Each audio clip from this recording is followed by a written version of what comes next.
For those of us old heads in the zombies community, or not in the community, okay, Shangri-La was really the first map to shake things up. And I mean really shake things up. I don't mean Moon, which is another whole just a can of worms, or Ascension with the monkeys that ruin the perk machines, okay? But of course, Shangri-La did have monkeys too. However, they weren't dependent on a round like dogs are. They would just appear and like come out of the jungle. It was really crazy. But that wasn't the only mechanic that Shangri-La did. There were also these little water geysers that would shoot you up around the map. There were also elemental zombies, which I totally forgot about. But after having done another try recently, I mean, it's really become clear to me that I never honestly played this map because I don't even know how to. I never even learned how to get Pack-a-Punch. I just know that it was at the top of the stairs, and that it was a whole process to do it. And if I had to try and figure it out, if I had to try and figure it out on my own, I don't think I'd be able to be totally honest. But at the same time, I also wouldn't want to look it up. You know, like it's still in that time period where it would be relatively simplistic, right? Nothing huge, nothing really simple. You know what I mean? This wasn't the later Call of Duty games where you had to clip your fucking toenails the correct angle or everybody would instantly die. Aside from that, there's actually a lot more going on with the map. You would think it's small and tight, and well, it is, but there is a lot going on with it. I mean, there's the traps, which I thought killed you instantly, but they don't. They just harm you, or at least some of them. It's just based off of like that arcade, like I mean Shangri-La itself, right? So that's what you have to go off of. You have this fucking like ancient tribal magic bullshit, which is where the elements come from. You have these gongs you can knife or shoot or whatever, which I'm sure are connected to the Easter egg. You have these elemental zombies that pop up. I'm sure they have names, but that's just what I'm going to call them because I don't know what else to call them. And they're actually really interesting. I'm not sure how they appear. I'm sure the Inferno. I had a hypothesis. I was like, hold on, but wait. Maybe there are certain conditions that have to come into play for this to happen. So, for example, the fire zombie, my friend called it an Inferno. Maybe it appears in a certain part of the map. We kept going underground near the power, and it kept appearing like 4 or 5 times. But we really don't. It's really just conjecture. And then one other time we had a wind or air zombie. So it's really interesting to try and recreate certain conditions and to try and get different zombies. I know for a fact that whenever you kill the fire one, it explodes and it can kill the immediate zombies around it, which is a really cool feature. However, if you're just did it for the first few times, you might be like, whoa, dude, what the fuck is going on? And because I can tell you because it just happened to me, right?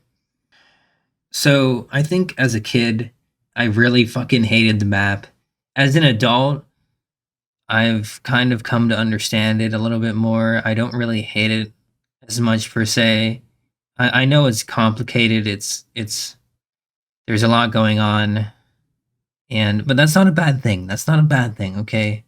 Because there is a line you can cross, and that line is Origins. So I mean, as long as you're not doing that, you're okay in my book. Because honestly, the majority of the stuff in the map is just pertaining to the map itself. There's nothing like superfluous. There's not some multi-hour Easter egg you have to figure out. You have to watch a fucking YouTube video on while you're in the game, you know, having a crawler in the background because you have to watch a 30-minute video and then pause it because you didn't do some shit right. You know what I mean? Like shit like that. That is bullshit, okay? I know that they have to do shit. They have to make it fresh. They have to, but it doesn't mean you have to make minute details. Like you have to fucking line up fucking floor tiles or calculate how many atoms are in the fucking like, dude. That shit is fucking stupid. And worse still is that people buy and play it, but that's another discussion for another time. All of the Black Ops 1 DLC maps, they usually had their own little twist, okay? You had Moon, which was the conclusion of the Easter egg. You had Ascension, you had Shangri-La. I know that everyone has its own little theme, and that's what stands out the most. However, not every map has to have its own thing going on. It doesn't have to be some huge fucking like shit, you know what I mean? It could just be a basic map where you just shoot and kill zombies, explore the map, turn on the power, get perks, and die. And if the worst thing was hiding Pack-a-Punch behind some like 15, 20 minute series of steps you had to figure out, then fuck it, dude. That's about as much time as it takes to find where the power is for the first time, you know what I mean? Finding out where all the perk machines are, exploring the map, for fuck's sake, right?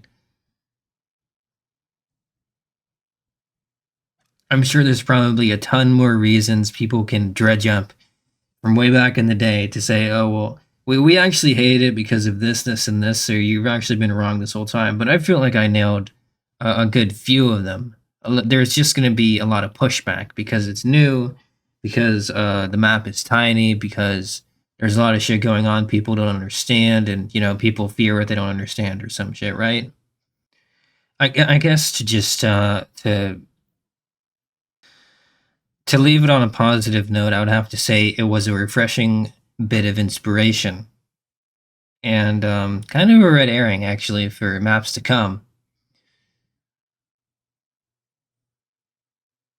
It really is amazing to think that one back room, like, oh, we weren't supposed to be doing this thing in the developers team, led to an entire genre. And one of the reasons to play Call of Duty itself, right? It's crazy to think about. And it's even crazier that it even got going in the first place. But hey, here we are. Well, not anymore, actually, but, you know, it's in the past now. Anyway, I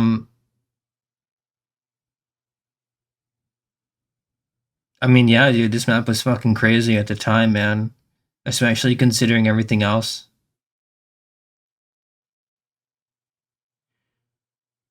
If we uh if we ever get a remaster of this game, I would absolutely love it. Maybe, maybe not, who knows. Maybe we'll see one day.